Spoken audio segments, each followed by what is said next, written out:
देखो यार, छात्र जीवन में हम सभी कुछ ना कुछ गलतियां करते हैं। लेकिन अगर आप कंपटीशन के दौर में हैं और आप गलती कर रहे हैं, ये बिल्कुल बर्दाश्त नहीं किया जाएगा। बर्दाश्त इस सेंस में नहीं किया जाएगा कि बहुत ही कम सीटें होती हैं और लाखों लोग उसके लिए फाइट करते हैं। एक गलती आपके लिए इतनी महंगी पड़ सकती है, एक नंबर आपके लिए इतना महंगा पड़ सकता है कि आप उसको इमेजिन नहीं कर सकते। जिनका एक नंबर से कोई एग्जामिनेशन छूटता है और अगली बार फिर वो एग्जामिनेशन 10 नंबर से छूटता है, 20 नंबर से छूटता है, आप उनसे जाकर के ये दर्द पूछिए। देखो, मैं अगर अपने बारे में बताऊं तो ये बोस्ट करने के लिए, सेल्फ बोस्ट करने के लिए नहीं है। मैंने टोटल 11 इंटरव्यूज़ दिए हैं और कई सारे में सफल फाइनल सिलेक्शन भी है। उन सभी के आधार पे मैं आपको कुछ बातें बताना चाहता हूं कि आप क्या गलती कर रहे हैं और आपको वो गलती नहीं करनी चाहिए। देखो, आपके पेरेंट्स का आप पूंजी हैं, सबसे बड़ी थाती हैं, आपसे बड़ी थाती कुछ भी नहीं है। और आप अगर अपना समय इन्वेस्ट कर रहे हैं, सब कुछ दांव पे लगा करके आप एक जगह रह रहे हैं, एक अकेले कमरा लेकर के अनजान शहर में रहते हैं, या खुद से रोज एक खुद से लड़ाई लड़ते हैं। लेकिन अगर आप सही ट्रैक पे नहीं है, सही चीजें नहीं पढ़ते हैं, सही तरीके से नहीं पढ़ते हैं, तो वो सारा मिट्टी में मिल जाएगा। अंत में आपको मिलेगा यही फ्रस्ट्रेशन। कितने लोगों को और कितनी बार आप समझाते फिरोगे? समय रहते आप चेत जाओ, समय रहते आप चीजें समझ लो और काम करना शुरू कर दो। देखो, बहुत सारे नट जो टॉपर्स होते हैं ना, उनका एक मैं मिथ बताता हूं। एक एक चीज वो आपको कभी नहीं बताएंगे कि उनका रियल में कितना एफर्ट लगा था। वो कभी नहीं बताएंगे आपको, क्योंकि अगर वो रियल में बता देंगे कि मैं 14 घंटा, 12 घंटा या मुझे इतने साल लग गए, तो आप उसको कम करके आंकोगे, लगेगा कि अरे तो फिर आपका टैलेंट क्या है, मैं आपको क्यों सुनूं। लेकिन आप सच में जानोगे तो जो अधिकतर लोग सेलेक्टेड होते हैं, उनका एक जो एफर्ट होता है वो लगा होता है। वो कभी आपको रियली बताएंगे नहीं। वो बता देंगे 3 महीने में मैंने क्लियर कर लिया, 6 महीने में क्लियर कर लिया। वो बस लास्ट वाला फेज उनको याद रहता है। बाकी सिलेक्शन के बाद आप अक्सर लोगों को देखोगे कि ये बोलते हुए सुनोगे कि मैंने बहुत ज़्यादा मेहनत किया नहीं था, बस ऐसे ही हो गया, मैं तो इतना पढ़ने वाला भी नहीं हूँ। लेकिन जिनका सिलेक्शन नहीं होता है, उनको आप ये बोलते हुए सुनोगे कि मैं तो बहुत पढ़ा था, उसके बावजूद भी नहीं निकला। मैंने बहुत मेंस में तैयारी की थी, मेरा मेंस नहीं हुआ। बहुत प्रीलिम्स के लिए तैयारी किया था, मेरा प्रीलिम्स नहीं हुआ। तो इस नैरेटिव में, इन दोनों ही नैरेटिव में आपको यकीन नहीं करना है। मेरा यही कहना है, आपको रोज अपने आप को बेहतर करने के लिए काम करना है। आज आप जो मेहनत कर रहे हो ना, उसको डबल कर दो। सिंपल तरीका है सक्सेस का। आज आप जितनी मेहनत, आपको लगेगा कि अच्छा मैं 6 घंटे पढ़ता हूं, तो क्या मैं कल से 12 घंटे पढ़ूं? जरूरी नहीं कि आप घंटे बढ़ा दो। आप अपनी मेहनत डबल करने का मतलब है कि आप अपने आउटकम को बढ़ा दो। अब ये आपको तय करना है कि आप अपने आउटकम को कैसे बढ़ाने जा रहे हो सकता है कि आप कुछ घंटे बढ़ा दोगे, हो सकता है आप अपना मटेरियल चेंज करोगे, हो सकता है आप अपना नोट्स बनाने का तरीका चेंज करो, हो सकता है रिवीजन का तरीका चेंज करो, बट कुछ भी करो, बट आपको करना होगा काम जिससे कि आपका रिजल्ट आए। देखो, पेरेंट्स की उम्मीदें हैं, आपकी एनर्जी है, पैसा उनके पास भी हमेशा के लिए नहीं है और उनको जवाब देना पड़ता है। और बीपीएससी हो या यूपीएससी हो या कोई भी अन्य जो संस्थाएं जो एग्जामिनेशन कंडक्ट करती हैं, उनको भी नहीं पता होता कि अगली बार कितनी वैकेंसी आएगी, छोड़ दो किसी और को। तो मेरा कहना है कि अगर आज आपके पास सब कुछ है, आज आपके पास एनर्जी है, पेरेंट्स सपोर्ट कर रहे हैं, आप कितने एस्पिरेंट्स से ऐसा बोलते हुए सुनोगे कि उनके पेरेंट्स आज उनको सपोर्ट नहीं कर रहे हैं। लेकिन एक ऐसा टाइम था कि उनके पेरेंट्स ने उनको सपोर्ट किया, उन पर विश्वास किया, लेकिन उन्होंने उस विश्वास पे खरा उतरने के लिए काम नहीं किया। मैं ये नहीं कह रहा हूं कि सारा बच्चा जो सेलेक्ट नहीं होता है वो ऐसा नहीं करता है। बहुत सारे बच्चे हैं जो बहुत मेहनत करते हैं और उसके बावजूद भी कई बार हार्ड लक रह जाता है, कई बार कुछ चीजें, उनका हेल्थ खराब हो गया, कुछ कुछ चीजें काम नहीं करती हैं। बट हर बार ऐसा हो, मुझे ऐसा नहीं लगता कि हर बार ऐसा होगा। एक्सट्रीम केसेस को अगर हम छोड़ भी दे तो देखो यार, इस स्टेज में ना, जब आप 20s के एज में हो, अगर आप 25 के राउंड के एज में हो ना, खासकर 20, 22, 25, 30 के एज में अगर आप हैं, आप अपना सबसे पहला काम करो, समय बचाओ। आप कैसे समय बचा सकते हो उस पर फोकस करो। आपको मन कर रहा है कि YouTube नहीं देखना है, आप मत देखो। मन कर रहा है, कोई दोस्त है या कहीं दोस्ती में समय जा रहा है या सोचने पे बहुत ज्यादा समय जा रहा है। मैं बहुत सारे स्टूडेंट्स को जानता हूं, काम बहुत कम करते हैं बट सोचते बहुत ज्यादा है कि अब कैसे होगा, कैसे करूंगा, क्या पढ़ूंगा, कैसे पढ़ूंगा। आपको एक्चुअल में काम करना है, रोज काम करना है। सर एकदम नीचा कीजिए, टेबल पे बैठिए, काम कीजिए और तरीके से काम कीजिए। रैंडम, एक तो मैं देखता हूं कि रैंडम बिना प्लानिंग के कुछ भी पढ़ते रहते हैं। ऐसा नहीं करना है। आप कहीं से भी पढ़ो, मैटर नहीं करता, आप सेल्फ स्टडी करो, बट प्लान बना के करो कि इसमें इतना चैप्टर है, इतना टाइम लगेगा, मुझे ये चैप्टर में से ये बातें निकालनी है, प्रीवियस ईयर क्वेश्चन पेपर ये कह रहा है। एकदम अपने एफर्ट्स को आप मिनिमाइज करो। रैंडम तरीके से लोग बोलते हैं ना कि इन्होंने 10 साल तैयारी की, 15 सालों से तैयारी कर रहे हैं, उनका नहीं निकल रहा है। कुछ लोग आते हैं 6 महीने की तैयारी करते हैं और उनका निकल जाता है। सब लोगों का नहीं निकलता, बट कुछ लोग तो है ना, तो आप क्यों नहीं हो सकते उसमें? आप हर चीज को डिफाइन करने की एक आदत डालो, रैंडम तरीके से नहीं। अगर आपके पास कोई भी प्रॉब्लम आता है, उस प्रॉब्लम को कितना इफिशिएंटली और कितना इफेक्टिव तरीके से आप उसको डील कर सकते हैं, ये आपका एक पर्सनालिटी का पार्ट होगा। कई सारे लोग लोगों से उलझ जाते हैं।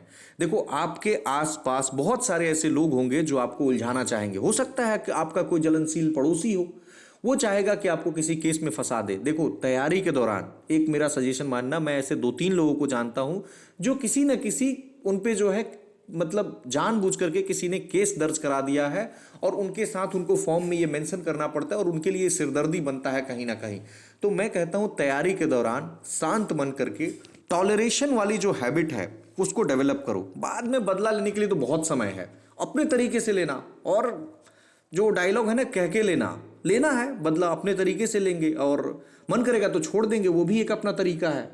बट तैयारी के दौरान आपको किसी से बदले की भावना नहीं रखनी है। आपको सिर्फ और सिर्फ अपने प्रिपरेशन पे फोकस करना है। कौन क्रिटिसाइज कर रहा है, नहीं कर रहा है, आपके शरीर में छेद तो नहीं हो रहा है ना, कहने दो। अगर कोई भी कुछ कहता है, आपका पड़ोसी कुछ कहता है, आपके पिताजी से कहता है कि आपका बच्चा नहीं पढ़ता है, आपकी बच्ची नहीं पढ़ती है, इसका शादी करा दो, ब्याह करा दो, एक ही चीज पे फोकस करना है कि मुझे चाहिए टाइम। और वो टाइम कैसे बचेगा?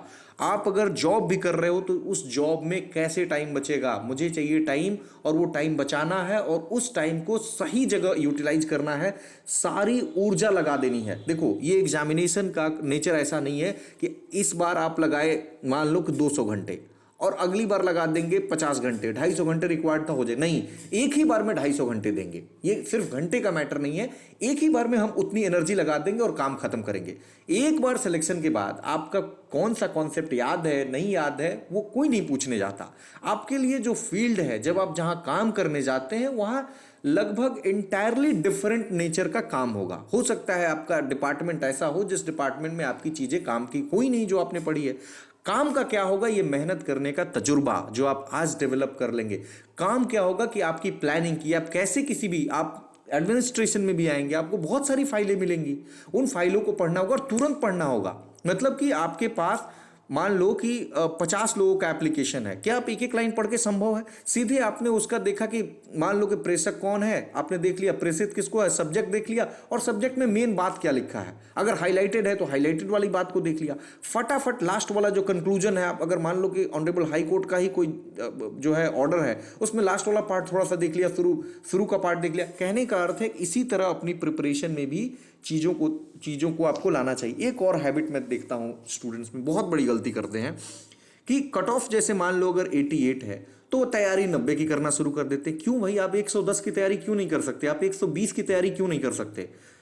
अब इसमें भी आपको आपत्ति होगी कि क्या हमें प्रीलिम्स का मास्टर बनना है? हमें दिक्कत क्या है? आपको एफर्ट 110 से अगर लाते हैं तो वो 2 महीने का जो समय है 110 करोगे, हो सकता है 100 पे आप आओ, 100 भी काफ़ी है। लेकिन मेरा कहना है कि वो जो 2 महीने आप टेंशन में रहोगे और जो 2 महीना समय निकल जाएगा, वो प्रिपरेशन करने नहीं देता है। आप बिल्कुल जब प्रीलिम्स की तैयारी कर रहे हैं तो आपको श्योर शॉट होना चाहिए कि मेरा प्रीलिम्स निकल ही रहा है। ये नहीं कि 17 जगह जाकर के आप लोगों से पूछ रहे हैं कि इस बार का कट ऑफ क्या होगा, एक्सपेक्टेड कट ऑफ क्या होगा। दुनिया भर के लोग जो है एक दूसरे से पूछने में लग जाते। क्यों? क्योंकि आप बाउंड्री लाइन पे आ जाते हैं। एक तो 88 मान लो अगर एक्चुअल कट ऑफ भी है तो बहुत सारे लोग 95 कट ऑफ बता देंगे। तो वैसे सिचुएशन में आपको हमेशा कोशिश करना है कि जो भी कट ऑफ हो, मुझे इतने मार्क्स लाने हैं कि मुझे फर्क नहीं पड़ता है। और ऐसा भी नहीं है कि ये एकदम नामुमकिन है। मतलब आपके पास अगर समय है और अगर आप फुल टाइम प्रिपरेशन करने वाले हैं, और मेरा कहना है कि अगर आप अपने टाइम को वेस्ट कर रहे हैं तो मतलब एक दिन ऐसा आएगा ना कि आपको रोना ही पड़ेगा। कोई उपाय नहीं है, समय हाथ से निकल जाएगा ना। धीरे धीरे सब लोग पैर खींच लेते हैं। जो आज आपके पेरेंट्स हैं वो भी क्या करेंगे? उनके पास भी तो अथाह पैसा नहीं है ना, उनके पास भी और सारी जिम्मेवारियां हैं। अगर आपके बारे में भी सोचना है, बूढ़े हो रहे हैं धीरे धीरे, उनका अपना भविष्य भी सोचना है। कल के डेट में आप मुकर गए तो क्या होगा? उनकी अगर बेटी है तो उस बेटी की शादी करनी है। तो बहुत सारी चीज़ें हैं जो उनको और भी चीज़ों का सोचना है, और उनके पास जो मीगर सोर्स ऑफ इनकम है, बहुत ज़्यादा इनकम का स्रोत है नहीं। तो आप उनको दोष देना बंद कीजिए। आपको अगर वो 1 साल का भी समय दे रहे हैं तो मुझे लगता है कि उन्होंने अपनी तरफ से बहुत किया है। 2 साल का अगर समय दे दिया तो बहुत बड़ी बात कर दी, और इससे ज़्यादा दे रहे हैं तो आप समझो कि आप इससे ज़्यादा वो खुद मतलब आप फुल्ली उन पे डिपेंडेंट है, तो समझो कि बहुत आप ग्रैटिट्यूड उनके लिए फील करो कि उन्होंने इतना समय दिया। बट उसको फिर टेकन फॉर ग्रांटेड मत लो कि वो समय आपको मिला ही रहेगा, वो समय चला जाएगा। आज आप कहीं भी समय लगा दोगे जो कल आपके रिजल्ट में नहीं दिखेगा, कल आपको रोना ही होगा। ये बात आज से जब कुछ सालों बाद ये वीडियो आपके सामने आएगा तब आपको रियलाइज होगा कि तब काश मैं ये बात समझ गया होता। सुनते बहुत लोग हैं बट उसको अमल में जो लोग ला देते हैं वो सफल हो जाते हैं, और जो लोग नहीं लाते, आप सोच के देखो, क्या आप चाहते हो कि अगले साल जहां आप आज घूम रहे हो, चाय पी रहे हो, उसी गली में घूम रहे हो, उसी रूम में रह रहे हो, किसी भी तरह अगले साल भी आप वहीं रहो, फिर उसके अगले साल भी वहीं रहो, और इस एक साल में ठंडी गर्मी बरसात और कितने लोगों से रोज रोज कहना कि इस बार मेरा पीटी रुक गया, इस बार आयोग में ये समस्या थी, उसमें समस्याएं हर समय रहेंगी। आप एब्सोल्यूट जस्टिस उम्मीद नहीं कर सकते हैं, ये बात आप लिख करके रख लो। धरती पे बहुत ज़्यादा अन्याय है, आप गलती नहीं भी करोगे वहाँ भी आपको टांग खींचने वाले बहुत लोग हैं। तो इसलिए आप उतना ही चीज़ कंट्रोल करने की कोशिश करो जो आपके हाथ में है। आप अपना मेहनत बढ़ा दो, अपना समय जहाँ जाया हो रहा है उसको कम कर लो, और जो चीज़ें आपकी काम की हैं, जो लॉन्ग टर्म में आपको आज से 5 साल बाद आपकी स्थिति को बेहतर कर सकती है, आपकी और आपकी पेरेंट्स की स्थिति को बेहतर कर सकती है, आप उसके लिए काम कर लो।